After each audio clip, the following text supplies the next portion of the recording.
Greetings and welcome to today's webinar for the Pre-ICANN 56 policy update. The Policy Development Support Team at ICANN presents this presentation before each ICANN meeting to help highlight the various policy and advisory work being done by you, the community, at the ICANN meetings and throughout the period between those meetings in various teleconferences and conference calls, as well as soon to be a face-to-face meeting in Helsinki. This meeting is a first, with the many important firsts, I must say. It is our first ICANN meeting in Helsinki, the first meeting of our new President and CEO, Joran Marby, and the first meeting following the new community proposed format, a policy forum. As you know, ICANN holds 3 international public meetings per year around the world, and these are free and open to all our stakeholders, whether in person or remotely. But this ICANN meeting will be different. What is changing? The ICANN 56 Policy Forum will be a 4-day meeting with sessions focused on policy and advice development work. The supporting organizations and advisory committees of ICANN have taken the lead in organizing the program. This is the core work of ICANN, community-driven, consensus policy and advice development for the top level of the Internet's naming system, and also to help facilitate the use of other unique Internet identifiers. Our mornings will be dedicated to individual and joint meetings of the supporting organization and advisory committees, their councils, and various working groups. The afternoon sessions will feature cross-community discussions exploring a variety of topics, including ongoing policy and advice development efforts. There will be no formal opening ceremony, an informal one, in fact, of greeting, no public meeting of the ICANN board, and no public forums. Networking receptions each night will allow participants to interact and engage outside of our work sessions. Of course, we'll see very active discussions as the working groups will do their this work, and the discussion groups in the afternoon will raise important topics that are of interest to the ICANN community and their various stakeholders. We will also have 15 individuals from various universities in Europe who've been selected to be part of the ICANN 56 Policy Forum as our Fellows program, and that will be an important element as well in the meeting in Helsinki. And we will also announce the recipients of this year's Multi-Stakeholder Ethos Award, which was launched to recognize the ICANN participants who invest their time and efforts in the activities of policy and advice development. So with that, we've changed our format a little bit to focus on the cross-community sessions that will be in the afternoon. These are topic-driven sessions, and that'll be followed by an update of what each SO supporting organization or each advisory committee will be also working on or focused on as priorities during the meeting in Helsinki. But as you can see by this slide, there are a number of very interesting cross-community discussions linked to topics such as the auction proceeds from the new GTLD, top-level domain program, a framework of principles on the cross-community working groups, next new GTLD subsequent procedures for policy development work, the new registry directory service, replacement for WHOIS, and other interesting topics that will be organized around various stakeholders coming to give their advice, talk about their interests, and share their comments with the groups that are leading discussions for these afternoon sessions. With that, I'll turn it over to my policy team to go through some of the highlights of these sessions. And just to remind you that you can ask a question in the chat at any time and we'll try to answer it. And at the end, of course, we will have the URL linking to the slides and the recording for your use after this session. Again, we welcome you, and I turn it over to Marika Konings to talk about some cross-community topics. Marika, the floor is yours. This is Julie Headland, and I'll be filling in for Marika Konings on this first of the cross-community topics. I'm based in the ICANN Washington, D.C. office, and hello and welcome to everyone who's joined today. The topic I'm going to cover is the charter for the cross-community working group on the use of new GTLD auction proceeds. So a few things to point to concerning this topic. First of all, it's important to note that auctions are the mechanism of last resort to resolve string contention within the new GTLD program. Significant funding has accrued as a result of several auctions, and that funding is currently at $105.6 million US. The community started discussion on how to deal with funds at ICANN 52. Following a workshop on the topic at ICANN 53, a discussion paper was prepared by staff and public consultation opened. Focus on development of framework of disbursements of funds. Following the review of the public comments on the discussion paper, the GNSO Council Chair reached out to all SOs and ACs to identify volunteers to participate in a drafting team to develop a charter for a cross-community working group, and that is this cross-community working group that now will be, has been working for some time on this topic and will be meeting in Helsinki. So a couple of things to expect here in the ICANN 56 meeting in Helsinki. So first of all, there is now a drafting team, a cross-community working group charter drafting team. And this drafting team has volunteers from all SOs and ACs except for the CCNSO, so that's the ALAC, ASO, GAC, RSAC, and SAC. The chair is Jonathan Robinson, and the drafting team is developing the charter for the cross-community working group on new GTLD auction proceeds. And that will then be for consideration by the SOs and ACs for adoption. They've been meeting since February, and they will hold a public session at ICANN 56. This will be a session in which you can participate, and some of the background materials that you should look for in preparation for this meeting is to review the discussion paper, and also the charter will be posted at the link shown here. It's not up there right at this moment, but it will be posted prior to the Helsinki meeting, so that would be important to look at. And the charter will be accompanied by a memo that outlines the legal and fiduciary constraints as a result of ICANN's bylaws and status, and a statement of principles which the drafting team believes should guide the work of the cross-community working group. So how should you prepare? As I just said, important to look at the discussion paper now here and also to review the charter as well.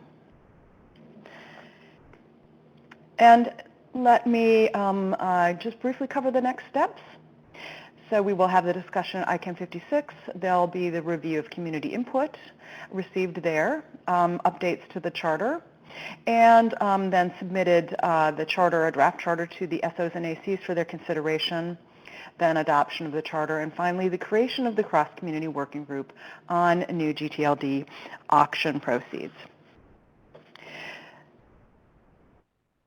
And that is it for that particular topic item. Thank you very much, and I'd like to turn things over to my colleague, Mary Wong. Thank you very much, Julie.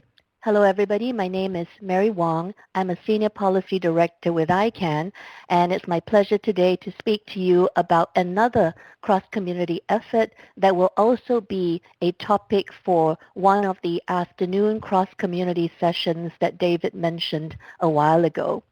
This is the framework of principles for future cross-community working groups, and the work is being done by a group that is affectionately called CWG squared because it is a cross-community working group that's working on principles for future cross-community working groups. And it's a group that was chartered by the CCNSO and the GNSO councils in order to develop a set of uniform principles and guidelines that will be used to refer to the formation, the chartering, the organization and operations, as well as the closure and post-closure implementation of recommendations of a cross-community working group. What may be interesting to folks on this webinar today is that the drafting team for the charter for the new GTLD auction proceeds that Julie has just talked about has actually used some of the preliminary guidelines as well as a template charter that this present cross-community working group has developed to guide their work. What's also interesting is that the framework was in draft form earlier this year and published for public comment, and so ICANN 56 is going to be quite an important meeting in terms of finalizing this very important piece of work. Important because up to now, as many folks know, at ICANN we have not had this kind of set of uniform principles that provide a framework for cross-committee working groups, but it also preserves the flexibility that they may need depending on their specific subject matter. So at ICANN 56, what the cross-community working group here will do is they will conduct an open community session. And this is really meant to inform the final stage of its work. As I mentioned, a draft framework was published for public comment earlier this year, and the idea is that following further community discussion at ICANN 56, the working group will go back and finish the final document such that it can be sent to its chartering organizations for adoption very shortly after the Helsinki meeting. As such, we hope that you will join the group at its session on Wednesday afternoon in Helsinki.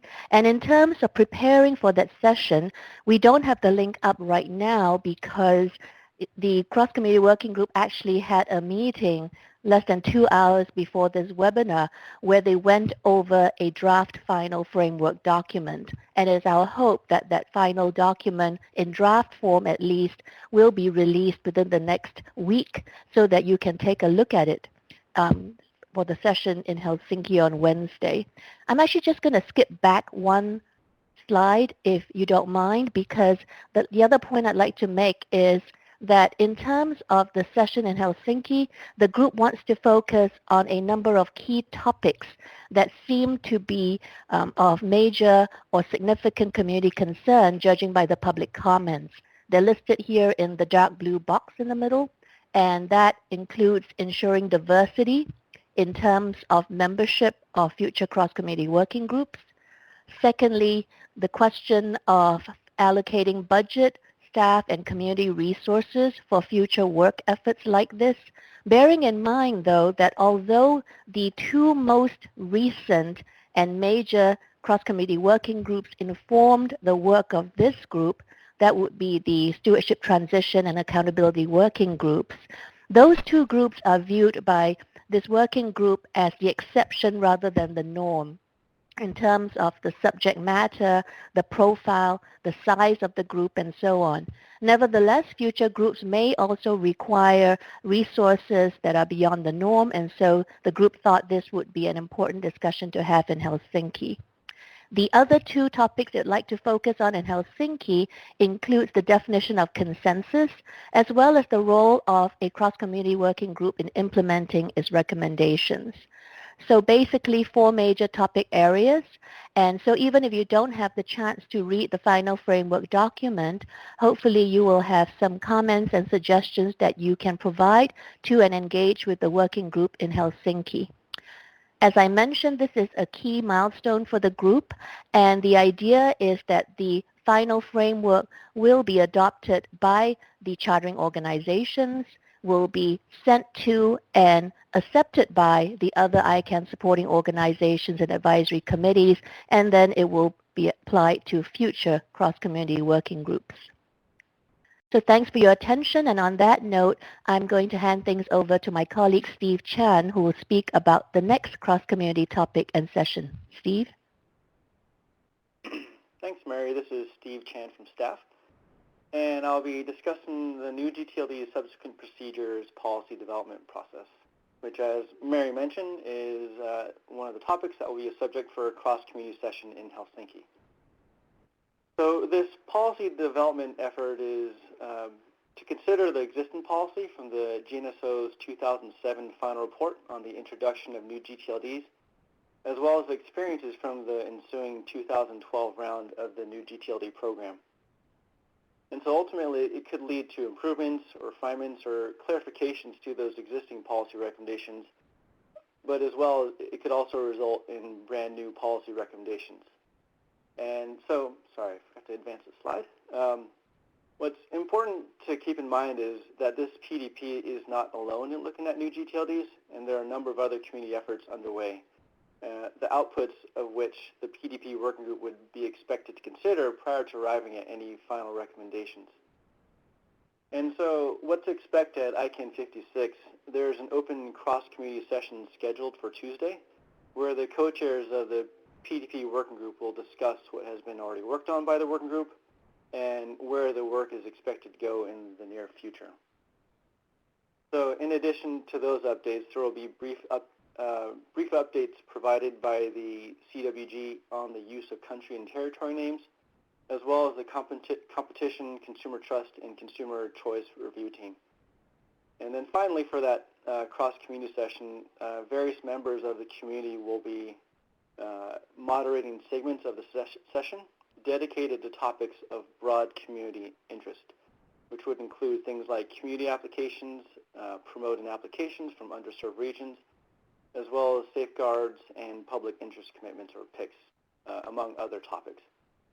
And then so the last thing on this particular slide is just a link to the working group's charter as well as the work plan. So I mentioned this when talking about the first slide. This PDP working group is not the only effort related to new GTLDs, and this is a very important point to make. And so there are a number of efforts, different efforts that are important and underway within the community. So the first one on this page is the Competition, Consumer Trust, and Consumer Choice Review Team, and this is an effort that's required by the affirmation commitments. You also have the CWG on the use of country and territory names, which I also mentioned that's going to be provide an update during the cross-community session. And that group is possibly going to develop a framework for country and territory names at the top level. You also have the rights protection mechanisms policy development process, which will be discussed a little bit later, where the outputs of that PDP could require incorporation into the work of the new GTLD PDP, for instance. The base registry agreement might need to incorporate the outputs there. You also have various efforts underway within the SOs and ACs, and then you also have the outstanding recommendations related to intergovernmental organizations and non-governmental organizations. And so really the takeaway I'm trying to provide here is that there's a number of moving parts related to new GTLDs that need to be properly coordinated and accounted for by the new GTLD subsequent procedures PDP. So it's a wide community effort, and we all really need to be coordinated and work together on these things.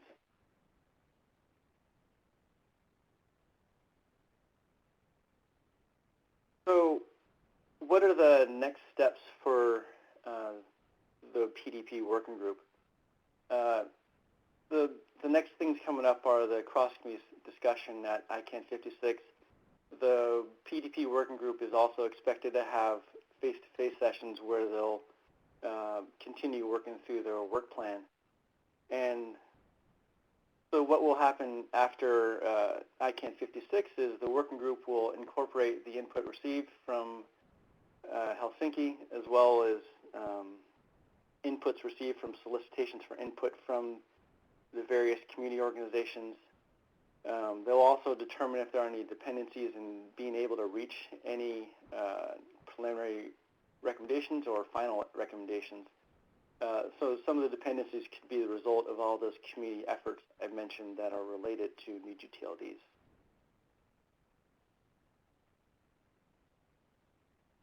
And so finally, just a quick look at where the PDP working group is at this point. So what the working group has currently looked at are 6 high-level overarching subjects, which is out of actually 38 total subjects that are defined in the working group's charter. So an example of one of these overall subjects is TLD categorization or differentiation, which could be including things like a dot brand or closed generics or community applications. And so this is thought of as an overarching topic because creating categories of application types may have downstream effects, for instance, on the evaluation criteria as well as the base agreement where possibly multiple versions may be necessary. So on these 6 subjects, preliminary discussions by the working group have been held, and they've also formally sought input from the community. And so in the future, the working group anticipates diving into the remaining 32 subjects via a series of subgroup teams. And this is expected to happen shortly after ICANN 56. And the working group intends to work through the 38 subjects in a consistent and thorough manner where preliminary discussions are held, input from the community is sought, and they'll integrate or consider inputs from other community efforts, and then only after those things are done would they be expected to reach recommendations, either preliminary or final. And so that's where the working group stands at this point, and it's tackling a large volume of work, and there's a lot of work to be done in the future, and we look forward to the community's participation in ICANN 56. And so with that, I'll turn it over to Lisa. Thank you. Thank you, Steve, and hello all. I see that there is a question from Steve Metalitz in chat to you, Steve. Would you like to take that before I continue?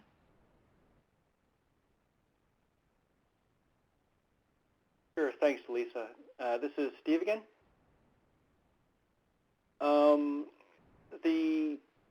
The cross-community session, if that's what you're referring to, will be broader than the 6 high-level overarching subjects. They'll also touch on, so I think I might have mentioned it, it's going to be topics of broad community interest, so things that the ALAC and the GAC would also be interested in. And those things are community applications, geographical names, I believe, the CCTRT. And so the co-chairs of the working group are anticipating talking about the overarching subjects to a small degree, but the bulk of the cross-community session will be on the topics of broad discussion. And so I'll try to type in the specific subjects in the chat, and so I don't want to take up too much time here, but I'll put them in the chat for you, Steve. Thanks. All right, thanks, Steve Chan. Again, this is Lisa Pfeiffer. I work with Senior Policy Director Marika Konings, who couldn't be here in this session of today's webinar. And I work with her on the policy development process on next generation GTLD registration directory services. At ICANN 56, this PDP working group will be hosting 2 sessions, a cross-community session on registration directory services on Monday afternoon, as well as a face-to-face working group session on Tuesday morning. And we do hope that many of you will participate in one or both of these open sessions to provide your input on these topics. And I do see a number of my colleagues on the working group are actually present in today's webinar. So to prepare you all, let's get started with a brief look at the history behind this PDP. As many of you know, WHOIS was created back in the 1980s as a collection and publication of domain name registration data, which was provided to help Internet operators identify and contact individuals or entities that were responsible for the operation of network resources. That's the origin. Although ICANN's requirements for domain name registration data collection, access, and accuracy for GTLD registries has undergone important changes over the years, including some specifications within the 2013 Registrar Accreditation Agreement, WHOIS policy and the underlying protocol have been the subject of debate for nearly 15 years now. Comprehensive WHOIS policy reform does remain the source of long-running discussion relating to challenging issues such as purpose, accuracy, privacy, anonymity, cost, policing, intellectual property protection, security, and much more. To address these issues, the board launched an initiative back in 2012, which it recently reconfirmed for a board-initiated policy development process to define the purpose of collecting, maintaining, and providing access to GTLD registration data, and to consider the safeguards for protecting that data, using the recommendations that were developed by the expert working group on this topic as an input to, and if appropriate, as the foundation for a new GTLD policy. This entire effort is what we refer to as Next Generation GTLD Registration Directory Services, or RDS. So what are the questions that this PDP working group is expected to answer during the first phase of its work? Well, as a starting point, this PDP is expected to reach consensus on the fundamental requirements for GTLD registration data, independent of the system or implementation that might eventually be used to fulfill those requirements. As part of that effort, the working group is expected to consider users and purposes as well as associated access, accuracy, data element, and privacy requirements. Once the working group has agreed on those fundamental requirements, it must try to reach a consensus answer on the question as to whether a new policy framework and next generation system is actually needed to meet those requirements, or whether the current WHOIS policy framework and system can be used to do so. Should a new policy framework and next generation system be recommended, the work group would then continue to address further policy requirements and then move on to phases 2 and 3, potentially, to draft detailed policies and implementation guidance. Now, given this background, why should you participate in the cross-community session, and what can you expect? The working group has been developing a list of possible requirements for registration directory services by reviewing all of the relevant documents identified as key input sources.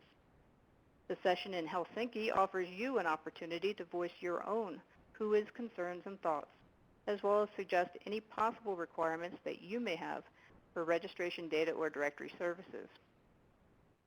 Adding to the initial list, which will then be deliberated upon in the working group as the next step of its phase 1 tasks.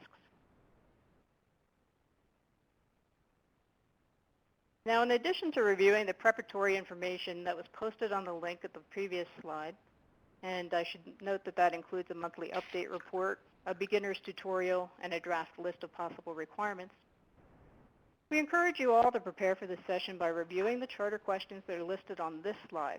And I see that the bullets are slightly different than intended, but this is a list of 12 questions in no particular order.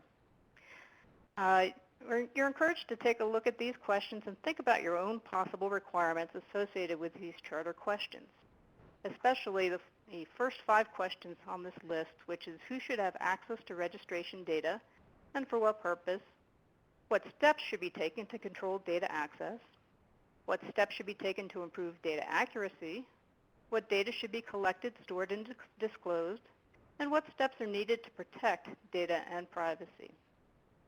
Now, working group members will share a few example possible requirements during this cross-community session, but the priority for that cross-community session will be for you, non-working group members, to come forward, share your perspective, share your ideas, and to help the working group begin its deliberation with a comprehensive and inclusive list of potential requirements. In addition to the cross-community session on Monday afternoon, I should note that there is also a face-to-face working group meeting scheduled to take place on Tuesday morning. That, too, is open to all ICANN 56 attendees, whether you're in person or remote. During that face-to-face working session, the working group will be drilling down on some near-term tasks. That includes reviewing inputs that are received both during the cross-community session and through early outreach efforts to stakeholder groups, constituencies, supporting organizations, and advisory committees. It is hoped that the broad community perspectives that you all share at Helsinki will help the working group prepare for its deliberations, which come next. Once the initial list of possible requirements has been finalized and organized, the working group will commence its deliberations on those possible requirements with the goal of trying to reach agreement on what is required from a GTLD registration directory service policy framework. Based on the outcome of its deliberations, the working group will publish its preliminary conclusions for public comment. And as the working group is expected to address at minimum the 11 charter questions on the previous slide, this may likely happen in stages. At the end of phase 1, a decision point will be reached regarding continuation on to phases 2 and 3. That would be detailed policy definition and implementation guidance. And that concludes my introduction to the next generation RDS topic, and I'll now turn it over to Mary Wong for her remarks on rights protection mechanisms. Thank you very much, Lisa. Hello again, everybody. It's Mary Wong again, and it's my privilege now to take you through another community-oriented session, which is also a GNSO policy development process. It is the third GNSO policy development process that was started recently following on the next generation RDS that Lisa just talked about and the new GTLD subsequent procedures PDP that Steve presented on just a while ago. I noticed that one of the co-chairs of the review of all trademark-related rights protection mechanisms in all GTLDs is on the call. Hello, Phil, as well as a few members of the working group, so it's nice to see everybody here. Basically, like the other two GNSO PDPs, this particular one is of cross-community interest and impact because of the scope of what it covers and because, as Steve Chan mentioned earlier, it is a parallel effort that relates very closely, particularly in this phase of its work, with some of the other efforts relating to new GTLDs. This working group is conducting the PDP in 2 phases, and this particular phase, which is at the beginning of its work, looks at all the rights protection mechanisms, or RPMs, that were developed specifically for the 2012 new GTLD program. On the completion of phase 1, the working group will then move to phase 2 to review the long-standing consensus policy that a lot of folks know, that is the Uniform Dispute Resolution Policy, or the UDRP, which to date has not been comprehensively reviewed. At the end of both these phases, it is hoped that the working group will have a set of recommendations that will lead to a consistent framework for future reviews of all these mechanisms, the development of additional mechanisms, and of course, any needed modifications to the ones we have at the moment, particularly if we are looking at a further expansion or a number of expansions of the GTLD domain name space. As I mentioned, this group has just begun its work, but ICANN 56 will be quite an important point for the group because of 2 sessions that the group is conducting in Helsinki. The first is the cross-community open dialogue session that many other groups that you've heard about are also conducting. And this is viewed as important by the group because it's here that it would like to seek community feedback on the methodology that it proposes to adopt, particularly for its review of the phase 1 RPMs. In addition, because the group is also starting to embark on data gathering for its review of the 2012 new GTLD RPMs, the community is also being asked to provide ideas and suggestions for where and how to get data sources and potential analyses that can be done from that. That particular session will take place on Monday afternoon, immediately after the one on next generation RDS. The working group will then have an open meeting, open to all, on Thursday morning, where it will review the community feedback that's been obtained and look more deeply into some of its current work, which actually commences with one of the new GTLD RPMs, and that is the trademark post-delegation dispute resolution procedure.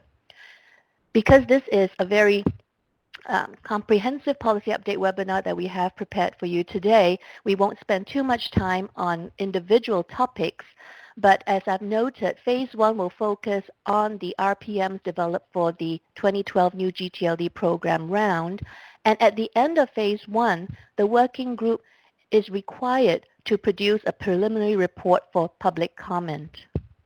It therefore shows that as of now, the working group is pretty much trying to coordinate and work in tandem with the other parallel efforts that are related to new GTLDs. Not only the new GTLD subsequent procedures PDP group, but also some of the other efforts such as the Competition, Consumer Trust, and Consumer Choice Review Team, and specific efforts such as the ongoing review of the Trademark Clearinghouse.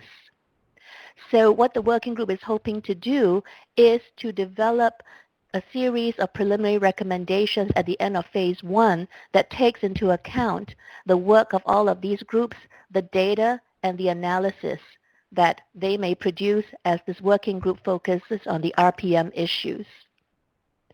In this particular slide, the expected next steps are summarized at a very high level, but what you might want to take note of are the dates that are on this slide. This is based on the current working group's work plan.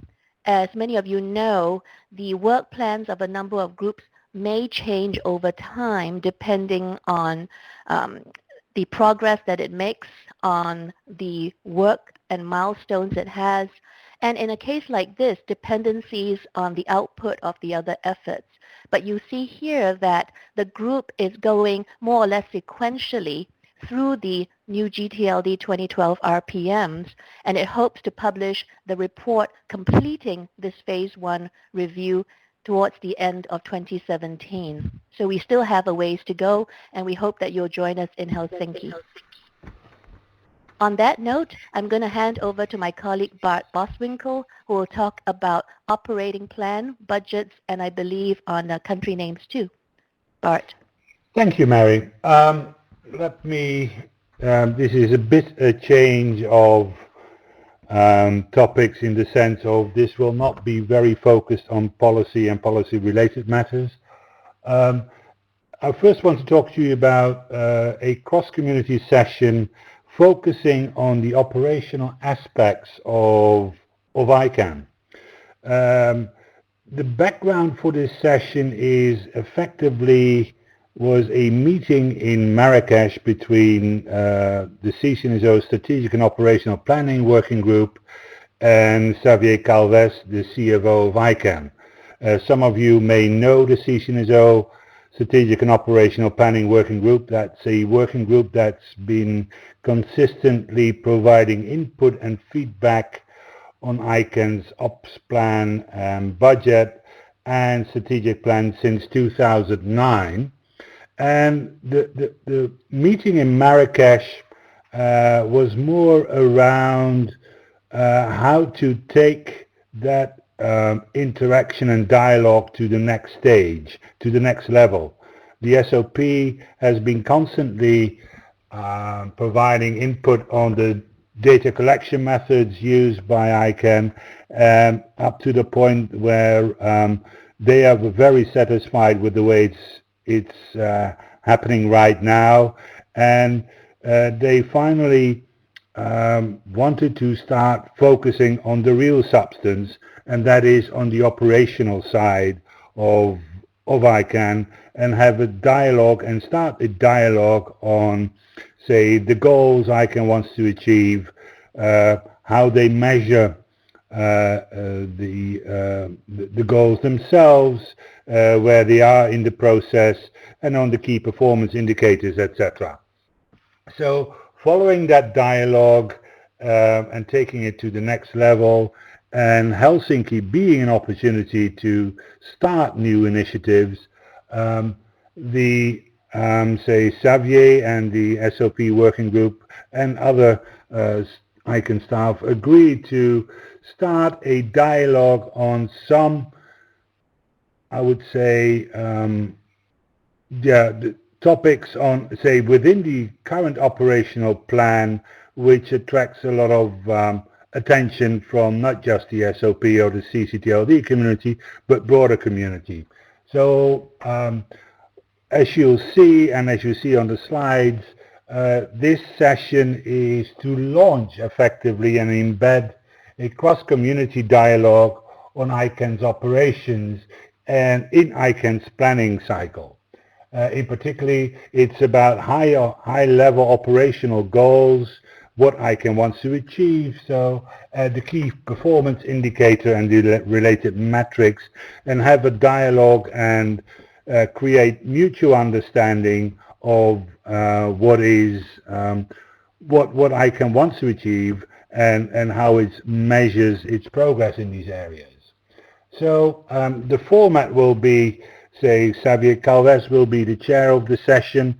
There will be presentations from two of the global leaders of ICANN staff, and there will be a moderator of from the chair of the CCNSO SOP working group, Giovanna Seppia, and they'll focus on three areas.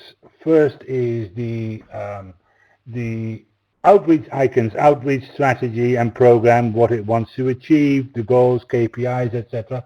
The second topic will be ICANN's hub strategy, and the third one will be around ICANN's human resources, policies, goals, etc.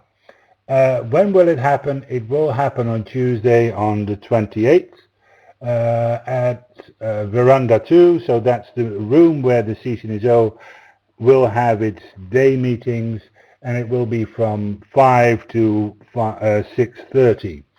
Over the next day or two, other communities, especially those who were interested in in ICANN's finances and who have provided input and feedback on the ICANN's operational plan and budget for this or for the upcoming fiscal year, will be approached and will be invited to actively participate in this dialogue.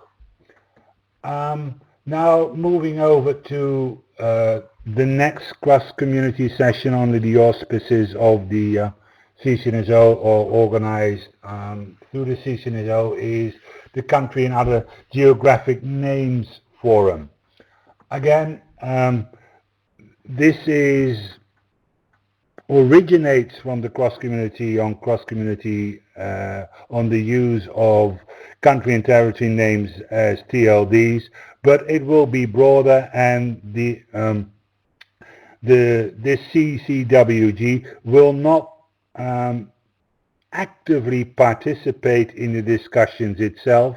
They want to take the results and listen very carefully to the community dialogue on the different topics and issues relating to the use of country and other geographic names. In particular, what they are seeking and try to understand, given the divergence of views, not just across communities, but also within communities, is whether a harmonized framework would be feasible, because that would, that's one of the, I would say, goals of this working group, and they now discussing the use of 3-letter codes as TLDs. However, it will really get hard when they start reaching the point of discussing the use of full and short names of country and territories. And therefore, a sense of the community and engaging the community in this dialogue was considered very important. Again, the format will be a chair will do a brief overview of the current policies that exist, including some examples around 3-letter codes and 2-letter codes, which have already been discussed within the working group, and then 2 moderators, one from the GNSO, one from the CCNSO, not members of the working group, will seek input from people who have actively contributed to the discussion and the broader audience. So this the working group hopes this will be a very lively and interactive discussion on these topics. The session will be conducted on Wednesday 29th from 3:15 until 4:45. It's not in Hall A, it will be in the Helsinki Hall as far as I understand. So these were the two brief updates on two, little bit different cross-community sessions. I would like to hand over to Carlos Reyes now, who will start the specific SO and AC related updates. Carlos, the floor is yours. Thank you very much, Bart. Hello, everyone. My name is Carlos Reyes. As Bart mentioned, we're transitioning away from the briefings on the various cross-community sessions and now over to specific updates from the supporting organizations and advisory committees. We'll begin with the address supporting organization. The address supporting organization is essentially the home of the numbers community at ICANN. And within the ASO is the ASO Address Council. The ASO Address Council is responsible for overseeing and managing the global policy development process of the numbers community. And the Address Council is composed of representatives from the three operational regions, which correspond with the regional internet registries. I want to specifically define what a global policy means. Global policies require specific action or outcomes by the IANA. All 5 of the regional internet registries must approve the same policy, which is then sent to the Address Council for ratification, and then ultimately the board for consideration as well. Some examples of global policies include post-exhaustion of IPv4 allocation mechanisms. This is from 2012, and the allocation of IPv6 blocks from 2006. There are currently no global policy proposals. But there has been a lot of policy development taking place at the regional level, which is how the which is how the numbers community conducts their policy development work. 3 RIR meetings have taken place since ICANN 55 in Marrakesh, and the regions are currently focusing on 2 broad areas. One, Internet number resource transfer policies. This is both within regions and between regions, and that relates to IPv4 addresses and autonomous system numbers. And then second, IPv6 allocation policies. Some broader updates from the numbers side of our community. The service level agreement between ICANN and the RIRs has been approved. This is, of course, the SLA, which establishes the relationship between ICANN and the RIRs with regard to the IANA numbering services. There were 6 drafts of the SLA, and we expect the final draft to be signed in Helsinki. Also, the ASO Address Council is very close to making an announcement about board seat 10, and this person will replace Kuo Wu at ICANN 57. And with that, we go back to Bart Boswinkle to provide an update on CCNSO activities. Bart? Thank you, Carlos. So now I'll allude a little bit more to the discussions on Tuesday and Wednesday morning by the CCNSO. The major topic will be around the launch of a CCNSO policy development process on a review mechanism for decisions relating to the delegation, transfer, revocation and retirement of CCTLDs and the retirement of CCTLDs itself. What will be discussed is more or less the scope of the initial launch. One of the major discussions also in the context of the other major projects going on right now within ICANN is whether to launch 1 or 2 PDPs and whether to do work on these 2 major topics sequentially or in parallel. The CCNSO Council is very well aware of the fact that, say, due to the transition work and with the kickoff of Workstream 2 and the implementation work, volunteers are are thin spread. So that's one of the reasons for first having a fulsome discussion with the CCTLD community present and also with the GAC. This topic around the PDP is also one of the topics that will be discussed between the CCNSO and the GAC. So the initial timeline the Council is looking at is launch of the PDP in Helsinki, meaning say request an issue report, drafting of the issue report, etc. That will then lead up to a decision whether or not to initiate the PDP, so really start working on one or two PDPs at the Hyderabad meeting. As I said, the CCNSO Council is well aware of, say, the other activities going on, especially the transition-related activities, and as you see, the progress on the implementation of the CWG stewardship and the progress of implementations and next step of the accountability are two other major topics on the CCNSO agenda in Helsinki. Both will focus on the progress to date, again with a different perspective, of course. The implementation will also focus on the selection and appointment of members to the Customer Standing Committee and to the ASERC, again one of those new abbreviations. And what is also important, again for both sessions, is what is expected from the CCNSO and broader CCTLD community between Helsinki and Hyderabad. What can they expect that needs to be done in order to make the transition successful? It is not just the CSC and ASERC, but it's very clear there need to be processes and procedures in place around the CSC, ASERC and other initiatives and groups and committees, and with the CCWG accountability proposal very clearly around the empowered communities. The CCNSO needs to focus on some processes and procedures, and it wants to have an understanding what is needed.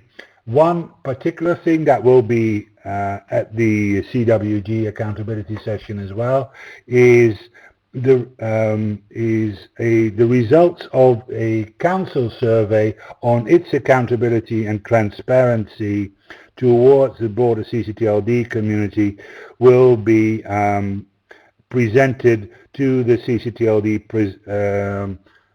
present. It's not only to fill in, say, and as input for the work stream 2, but also for the work of the council itself around developing its guidelines for the selection of councillors and of council meetings.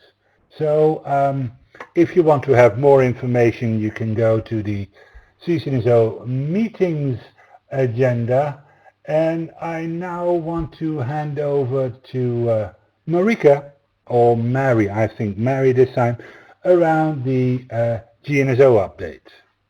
Mary? Oh, sorry. Go ahead. Thank you, Bart. And it is Mary Wong, although it has not been an unknown phenomenon for Marika and I to be mixed up with each other. So we are now talking about the generic name supporting organization and the activities that you can expect from the GNSO at ICANN 56.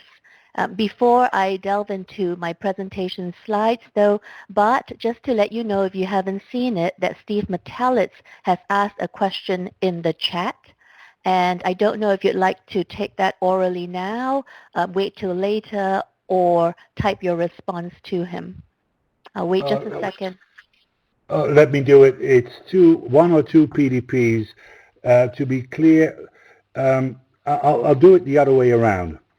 Is currently there is no policy in place to retire CCTLDs. So, and some CCTLDs have been retired in the past. Probably the last one was .AN for the Netherlands Antilles, because that country code was removed from the ISO 3166. So there needs to be a policy in place, also in due to say the the transition, to have a full set of policies. The second thing, the second policy or topic which is interdependent, is around a review mechanism on decisions relating to the delegation, transfer, revocation and retirement of CCTLDs. And this is the result of, or directly follows the discussions of the CWG stewardship and the CCWG accountability. If you would look at the final proposals of these two groups, you'll see that the review mechanism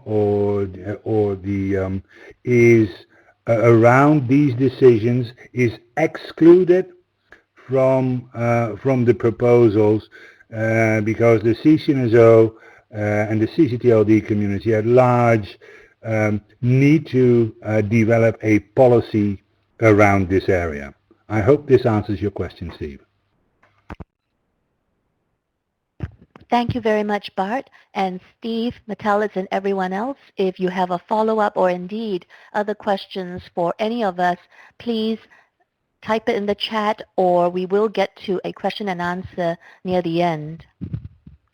Coming back to the activities of the GNSO at ICANN 56, as David Olive noted at the outset of this webinar, this is a different, slightly shorter, policy development-oriented forum for the ICANN community.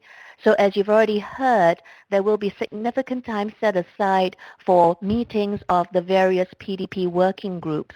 In addition to the three that we talked about earlier in this webinar, the curative rights protection for international governmental organizations and international non-governmental organizations will also be having an open working group meeting, as that is one of the other ongoing PDPs within the GNSO. The GNSO will also have meetings with the Governmental Advisory Committee, or the GAC, whose activities you'll be hearing from in a little bit. And they will also be meeting with members of the ICANN board in the course of the 4 days. As many of you know, the GNSO typically at the so-called regular ICANN public meetings has full weekend sessions.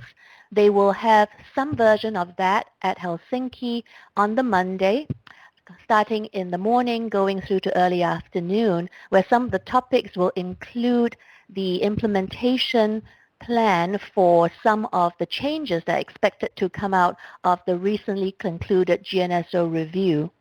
Quite a lot of time will also be spent talking about some of the changes and procedural updates, adjustments that will need to be made in order to accommodate the GNSO's new roles, responsibilities, and obligations as a result of the bylaws change that affect the INS stewardship transition. On top of these sessions, for the PDPs that have been concluded and had their recommendations adopted at least in part by the ICANN board, there will also be meetings for the implementation review teams that have been formed for these efforts, and this includes the thick WHOIS policy implementation, as well as implementation of those few protection of IGO and INGO identifiers that have been adopted by the ICANN board. The GNSO Council meeting will also be held as per normal, and some of the topics that it will be discussing during that council meeting, which will be held on the Thursday morning, is listed on that slide. And finally, the GNSO on Thursday afternoon will do a wrap-up of what looks to be a very intense and hectic but substantive 4 days for the community. I'm going to hand you over now to Heidi Ulrich, who will talk to you about the at-large and the at-large advisory committee and their plans for ICANN 56. Heidi? Thanks very much, Mary. Hello, everyone. My name is Heidi Ulrich. I'm the Senior Director for At-Large.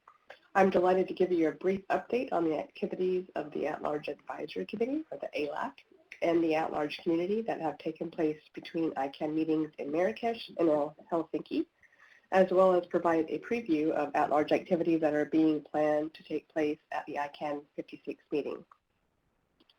So first, the ALAC and at-large activities since ICANN 55. Related to policy, between these two meetings, the ALAC submitted 5 policy advice statements in response to public comments. These statements included statements on the draft framework of principles for cross-community working groups, the final report recommendation of the Geographic Regions Review Working Group, the draft ICANN fiscal year 17 operating plan and budget, and the 5-year operating plan update along with the draft new ICANN bylaws. In addition, the ALAC also responded to the request for feedback from 2 GNSO PDP working groups. And these were the PDP on the next generation RDS to replace WHOIS and the new GTLD subsequent procedures. The ALAC also submitted a proposal for a multi-year planning of at-large face-to-face meetings, and this was recently approved.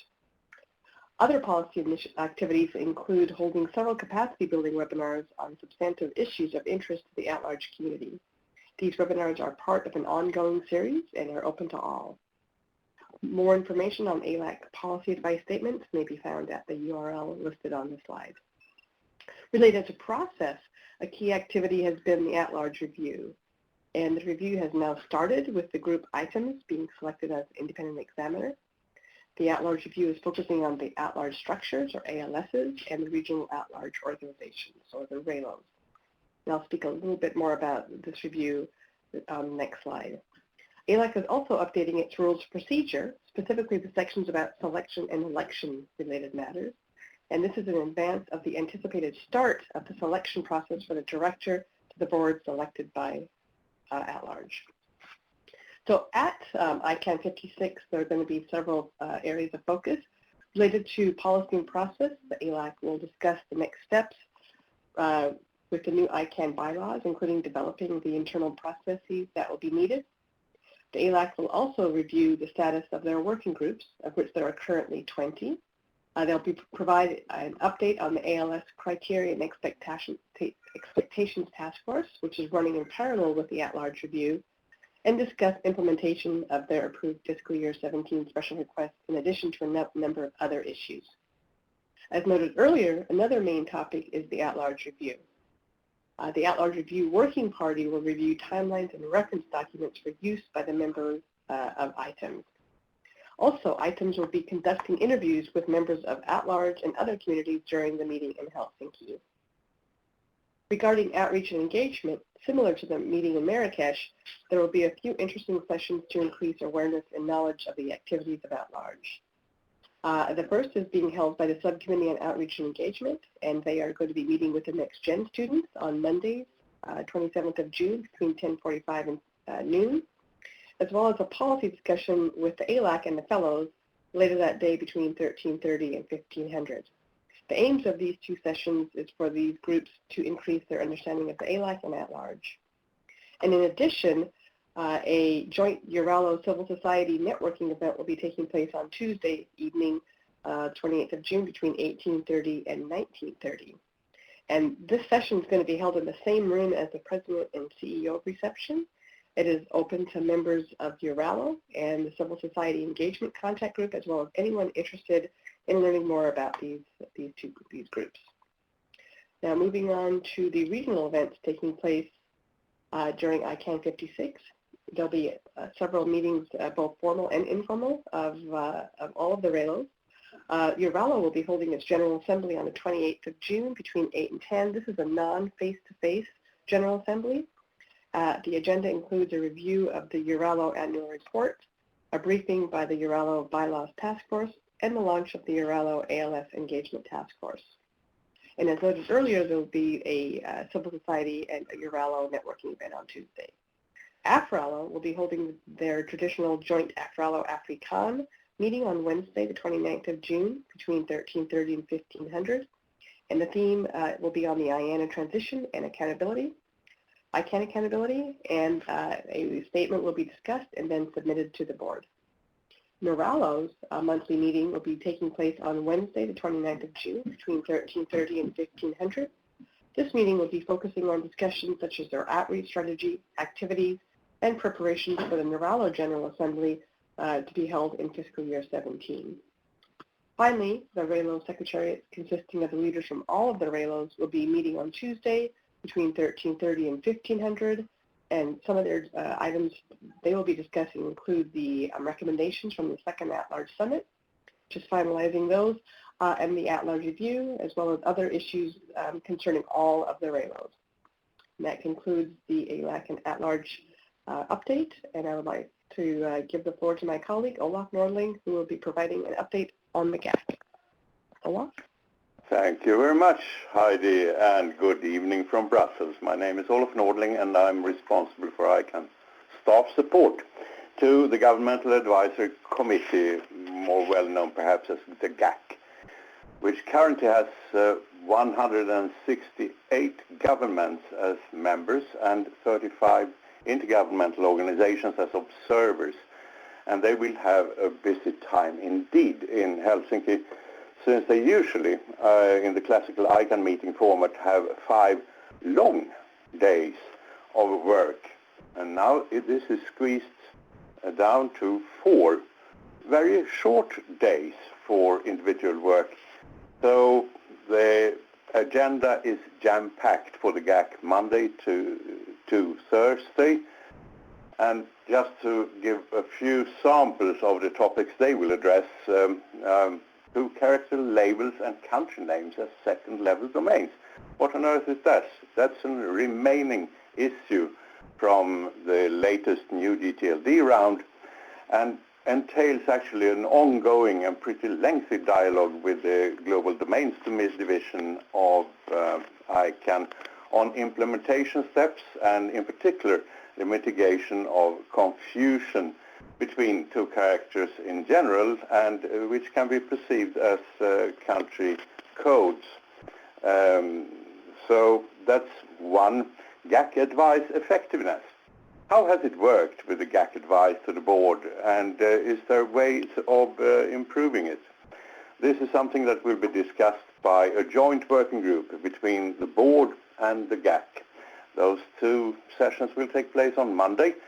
Privacy and proxy services. There is a recent policy development process that produced from the GNSO that produced a number of recommendations. And the GAC has some views on some details on these recommendations, which will be further developed in a session.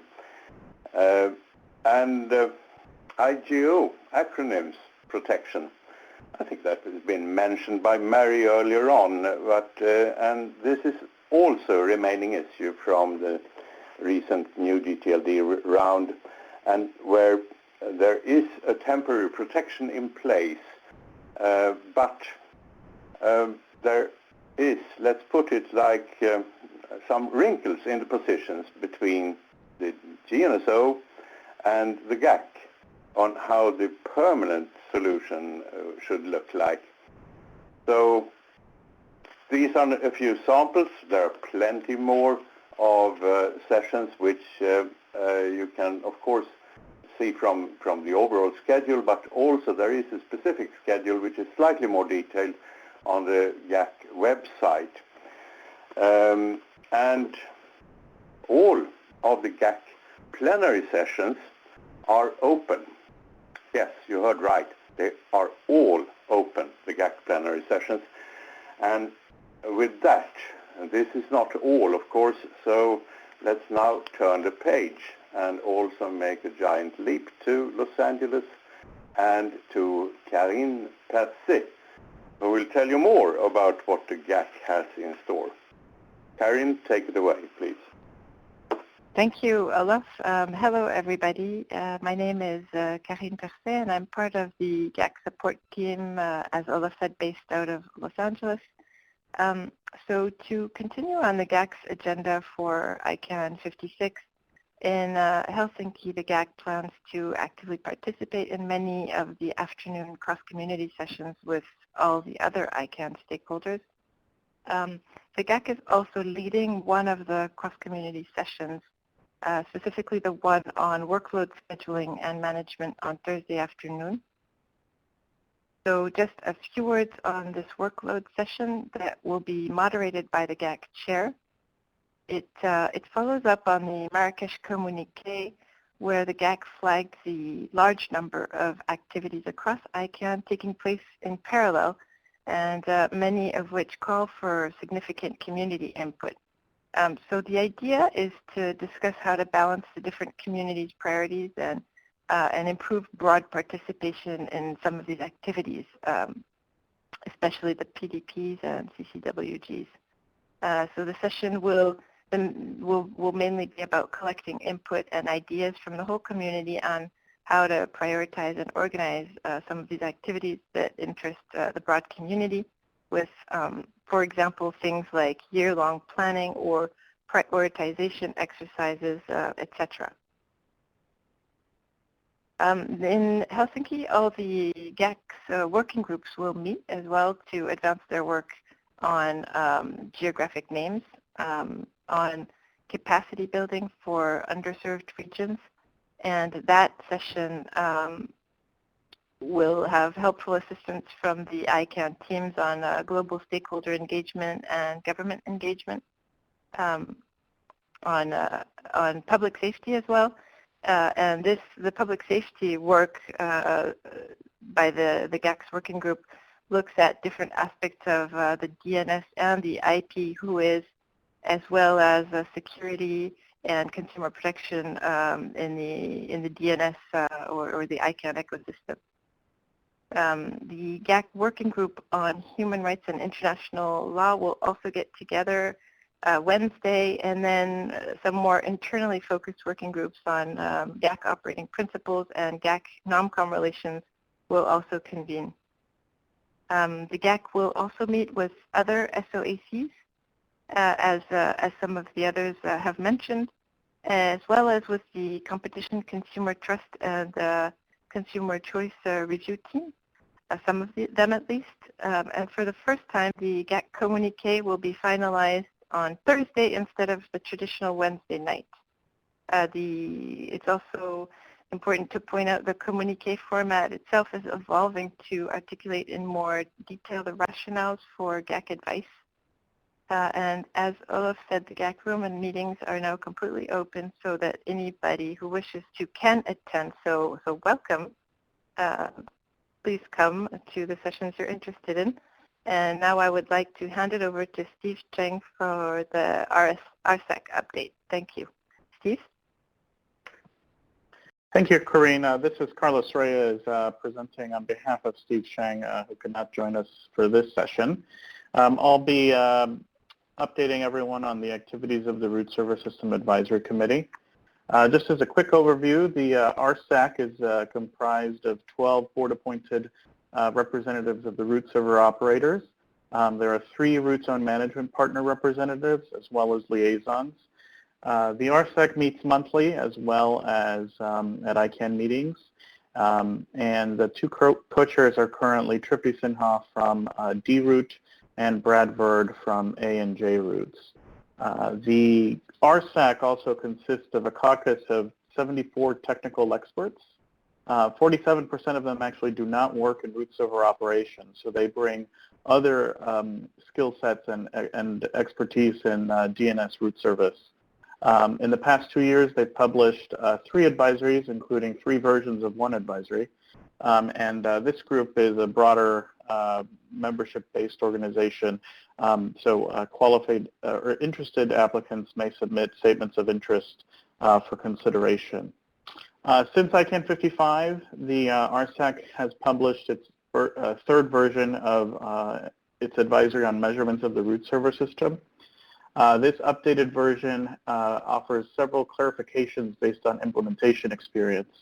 These measurements help meet the requirements of RSEC 001, which is an advisory on service expectations of root server operators.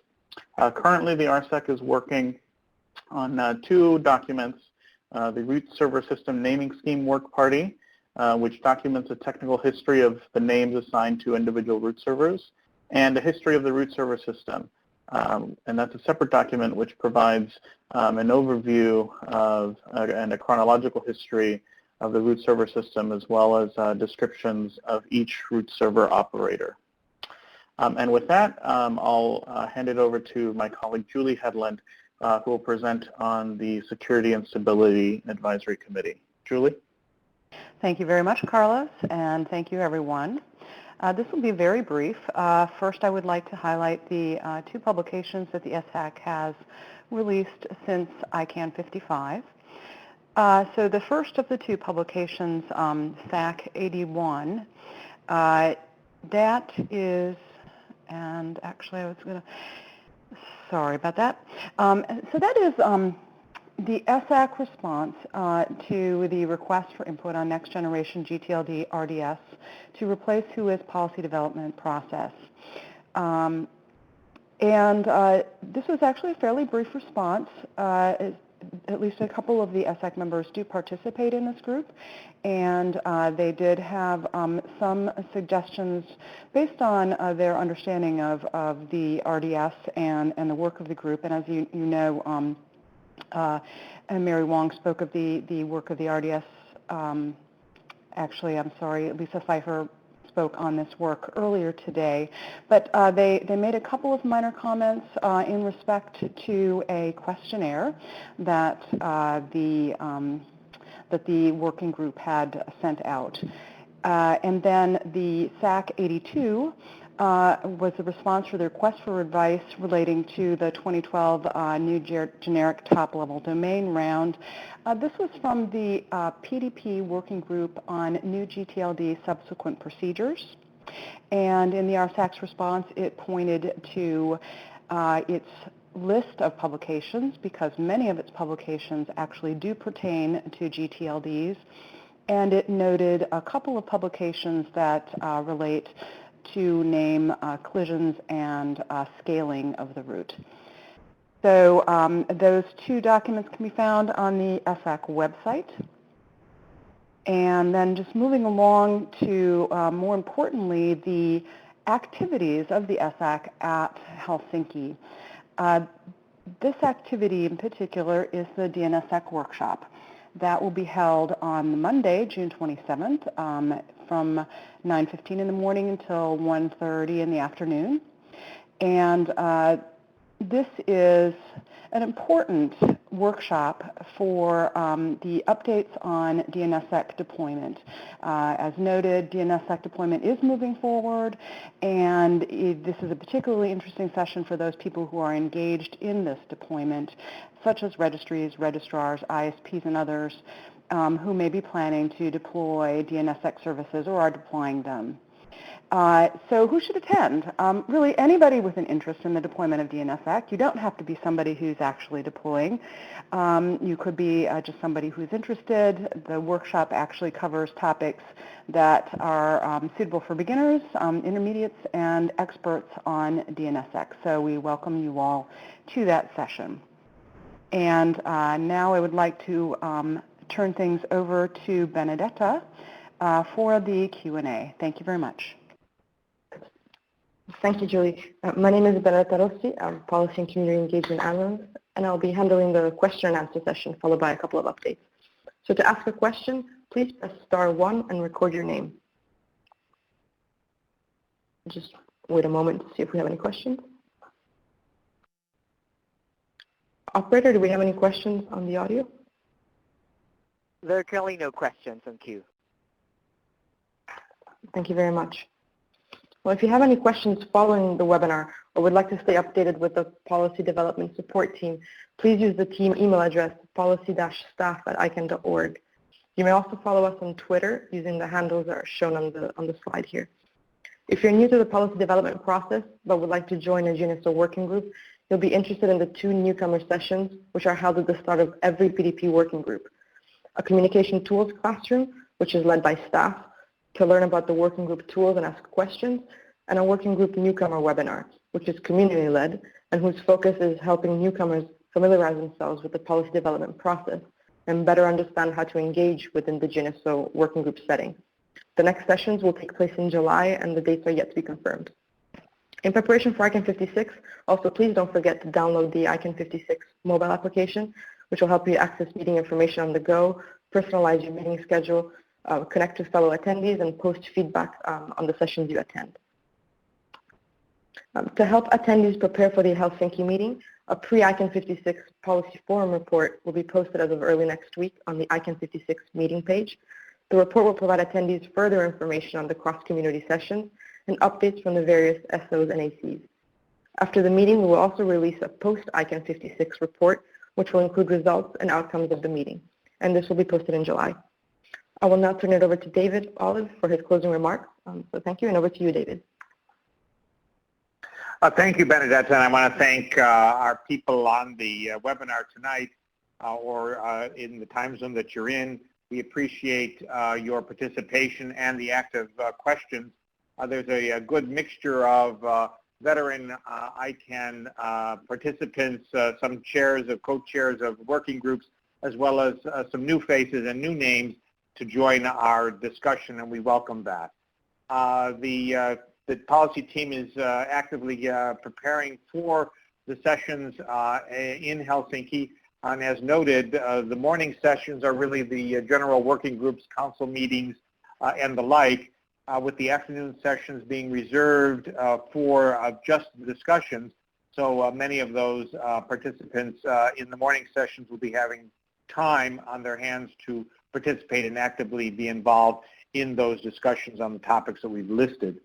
But to help you be prepared for that, we will be putting into the program and onto the ICANN 56 application various links to the background materials we've cited, some of which on this webinar, that will help you direct your attention to some of the background materials, questions, and other topics that will be a part of those, form part of those discussions in the afternoon in Helsinki. With that, I would like to thank all of you for your involvement in today's webinar. We hope it has prepared you for the next step, and we will see you either in person or remotely at ICANN 56, the Policy Forum. We do want you to listen in, participate, and at the end session on Thursday, there will be a feedback session to comment on this new approach that we're taking for an ICANN meeting. This webinar was an attempt to try to change that format into the way that would link to our discussions in Helsinki. And so we look forward to hearing your views on how that will go and what improvements we can make going forward. So with that, a pleasure to facilitate all your work, and we look forward to seeing you all in Helsinki in person or remotely. I wish everyone a good evening, good afternoon, or good morning, wherever you may be. Thank you very much.